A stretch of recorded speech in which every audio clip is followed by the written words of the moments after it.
9:04 de la mañana y estamos ya ahora revisando el escenario de la elección al Poder Judicial. Recientemente el Instituto Nacional Electoral validó la elección, sí, pero en medio de varias irregularidades que destacaron los consejeros del Instituto Nacional Electoral. Muchas dejaron dudas, pero también condiciones de si era válida o no una elección en las condiciones en las que se llevó a cabo el pasado 1 de junio. Por ello le agradezco que esté con nosotros esta mañana en Altavox el consejero Martín Faz Mora, a quien le damos la bienvenida del INE. Bienvenido, consejero. Hola, ¿qué tal? Buenos días, un gusto saludarles y también al auditorio. A ver, consejero, hubo un montón de irregularidades que se hicieron presentes en el Consejo y que provocaba, ¿no?, estas dudas razonables de qué fuimos a votar, cómo fuimos a votar, y algo que usted puso en algún momento ante el Consejo, de que aquí se perdía el voto natural, la esencia natural del voto libre. Sí, bueno, en efecto, hay una sombra de duda y hay una posibilidad de inferir que hubo toda una estrategia que mermó de alguna forma, difícil de medir, pero que es evidente que afectó el voto libre y auténtico, que es un elemento nuclear de la democracia, porque estamos viendo que los resultados, ya que estamos haciendo los cómputos finales, pues reflejan prácticamente en su totalidad, al menos en las elecciones que son de carácter nacional, pero también ocurre en el caso de algunas que son de magistraturas de circuito y jueces de distrito. Los ganadores pues son aquellos que aparecieron en uno de los acordeones del cual recibimos más quejas, y es el acordeón que más se produjo y se repartió masivamente. Y eso pues genera una sombra de duda, porque no es posible que, por ejemplo, para el caso del Tribunal de Disciplina Judicial, o sea, no es posible desde un punto de vista, digamos, de un voto aleatorio, que más de la mitad de las casillas resultaron ganadoras absolutas las 5 candidaturas para ese tribunal que aparecieron en el multicitado acordeón, es decir, 43,231 casillas. Y si quitamos uno de esos 5, es decir, donde ganaron 4 como ganadores absolutos, estamos hablando de un 27.21% más. Y si pusiéramos 3 de los que aparecen en ese acordeón, que ganaron también, tendríamos un 11.63% más, y con 3, pues ya hay una mayoría en ese tribunal, que es de 5. Si sumamos estos porcentajes, nos da, por inverosímil que parezca, el 90.39% de las casillas obtuvieron la mayoría de votos entre 3 y 5 candidaturas de dicho acordeón. O sea, es decir, es claro que hubo un efecto con esta estrategia, con este impacto de los acordeones, que se refleja también en la Suprema Corte de Justicia, con otro tipo de porcentajes, pero inclusive donde había muchísimas más posibles combinaciones, porque el tribunal era menos, el Tribunal de Disciplina Judicial eran menos cargos, mientras que en la Suprema Corte de Justicia eran más cargos y también había más aspirantes. Las combinaciones son descomunales, y sin embargo, aún así, también observamos que en 20,000 casillas aproximadamente, que es un 23%, fueron ganadoras absolutas en las 9 que aparecen en el acordeón, y así podemos irlo viendo en las distintas elecciones. Entonces, esa es la razón, o una de las razones por las que efectivamente un grupo de consejerías solicitamos declarar la no validez de la elección. Pero, bueno, a final de cuentas, como somos un órgano colegiado y hay distintas opiniones, prevaleció por 6 votos contra 5 el de declarar válida la elección de la Suprema Corte, del Tribunal de Disciplina Judicial y también de la Sala Superior y las salas regionales del Tribunal Electoral del Poder Judicial de la Federación, que es lo que hay hasta ahorita. El día de hoy en sesión de consejo se harán los cómputos nacionales de los magistrados y los jueces de distrito. Es en donde estamos ahora. Los acordeones que mencionaron eran ilegales. Esto lo dijeron ustedes 2 días, 3 días antes de que llegara la elección. Son ilegales. Pero los vimos ahí estuvieron presentes, se repartieron, estaban ahí. Mensajes de WhatsApp, por digital, físicos se repartieron. Todos los ganadores de la elección, por lo menos en la Suprema Corte y en las demás magistraturas, tenían el mismo orden hasta de los votos de cómo venían en los acordeones. Y eso quedó perfectamente marcado. ¿Esto qué fue? ¿Por qué decir esto, Martín? Se aprovechó que no estaba considerado en la reforma este hueco que quedaba con los acordeones y fue un oportunismo del que le sacaron ventaja, consejero. Pues fue una acción que no había aparecido en anteriores procesos electorales. La elección era una elección compleja por el número de aspirantes, por los cargos, eso el instituto lo señaló con toda claridad.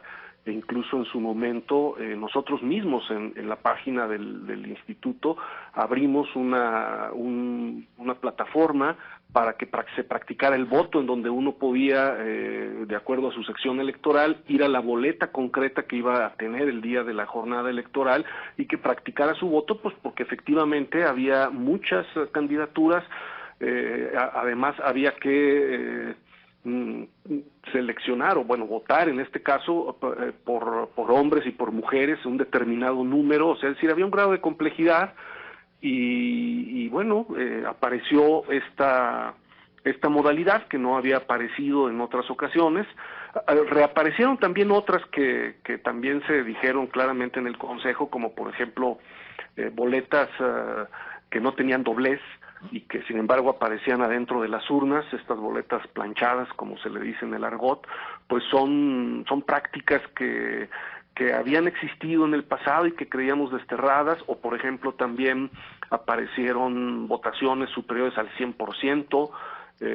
A ver, consejero, perdóneme que lo interrumpa, esto que nos dice es clave. No se podía meter una hoja sin doblar. ¿Por qué le digo? Claro, yo estuve ahí y yo tenía que doblar, creo que 4 dobleces le tenía que hacer. Al menos a la mitad tenías que hacer uno. No, porque la urna era única. Entonces, si la metías sin doblar, se amontonaba. No se podía hacer eso si alguien iba a votar por sí solo, consejero. No pueden ni entrar siquiera, o sea, es decir, no podía. La ranura de una urna es de un tamaño tan estrecho que no una boleta tamaño carta tiene que tener al menos 2 dobleces, ¿no? De doblarla en 4. Una media carta quizás nada más un doblez, pero aún así queda ajustada. Ahora, sí hay que decirlo con toda claridad, estas boletas que se encontraron sí se bajaron del cómputo, no se computaron en el cómputo que realizamos a nivel nacional, pero sí lo que vimos fue aumentar un fenómeno que si bien se había presentado de manera muy pues digamos muy pequeña en algunas regiones del país, en esta ocasión sí aumentó este problema, pero sí hay que decirlo con toda claridad, esas casillas, tanto las que tuvieron más del 100% como las que tenían boletas planchadas, esas se bajaron del cómputo, ¿sí? Pero sí había que dar cuenta de que han reaparecido una serie de prácticas y que se han agudizado. En total, de las 84.266 casillas, bajamos 1.322 por distintos tipos de irregularidades de esta naturaleza. En otras elecciones, esta cantidad de casillas pues no llegaba ni a una decena. En cambio, ahora aumentaron más. Pero esas, hay que decirlo con toda claridad, se bajaron del cómputo. Pero estuvo todo este fenómeno del acordeón, que sí es un fenómeno nuevo, y que, como bien lo señalas, nosotros con toda claridad dijimos que era ilegal, y no solo porque nosotros lo hubiéramos dicho, sino porque la normativa así lo establece. No se podían hacer estos, porque inclusive cuando nos llegaron las quejas al INE, nosotros fuimos a preguntarle a las aspirantes, oye, ¿tú hiciste este acordeón? Y nos dijeron no. Desde ese momento en que se deslindan, queda claro que ese acordeón es ilegal porque significa que lo elaboró un tercero, cuando las reglas y las normas legales eran que la propaganda solo podía ser elaborada por los propios aspirantes con sus recursos. Entonces, al momento en que se deslindan los aspirantes, pues lo único que queda es que eso fue producido y distribuido masivamente por terceros, que pudo haber sido una entidad pública de gobierno o pudo haber sido una entidad privada, no sabemos, pero esa extensión de ese fenómeno sí genera una sombra sobre este elemento del voto libre y auténtico, y eso es lo que llevó en buena medida a un grupo de consejerías a considerar que no podía declararse válida la elección. Pero estos de los votos de las boletas planchadas del 100% se eliminaron del cómputo, eso sí, para dar un mensaje claro de que no vamos a permitir que estas cosas se sigan reproduciendo, porque efectivamente sí aumentaron en comparación a otras ocasiones. Consejero, preguntarle, ahorita ya se declaró válida la elección judicial acá en San Luis Potosí, pero en dado caso de que no se hubiera declarado como válida, ¿se hubiera anulado este proceso electoral o qué hubiera sucedido? Para conocer también el otro lado de la moneda. Bueno, lo que toca ahora es, ya va al tribunal, el INE no tiene atribuciones para anular una elección, solo el tribunal. Lo que va a ocurrir ahorita es que nosotros remitimos al tribunal los expedientes de esta elección, el acuerdo que se tomó, también les vamos a remitir una serie de denuncias que han llegado, que van dirigidas ya al tribunal, y el tribunal tiene que hacer una valoración, el tribunal electoral del Poder Judicial de la Federación, y tendrá que dictaminar sobre si nuestro acuerdo si se confirma nuestro acuerdo, o bien si anula algunas casillas o si anula la elección en su conjunto, pero eso es ya una resolución que tiene que tomar el tribunal, en atención tanto a los expedientes de las elecciones como a las distintas denuncias que han presentado tanto a nivel nacional como a nivel estatal. Bueno, pues es una elección que deja mucho que tanto de no aprender como de aprender, y creo que el tema del reto va a ser mayúsculo porque va a haber otra, ¿eh? O sea, si sigue la otra mitad, consejero. Lo tengo claro, pero mira, yo lo he dicho públicamente, tanto en el Consejo como en diversos espacios.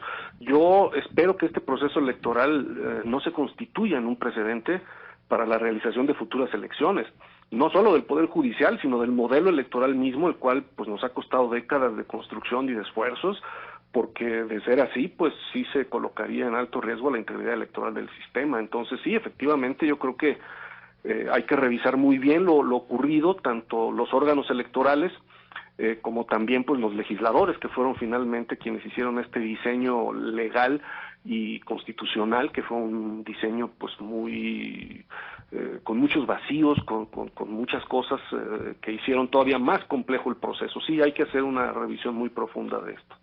Consejero, gracias por estar con nosotros. Sé que has estado profundamente ocupado con esto y te agradecemos que nos hayas dado tiempo a nosotros en Global Media por todo lo que implica esta elección. Gracias siempre.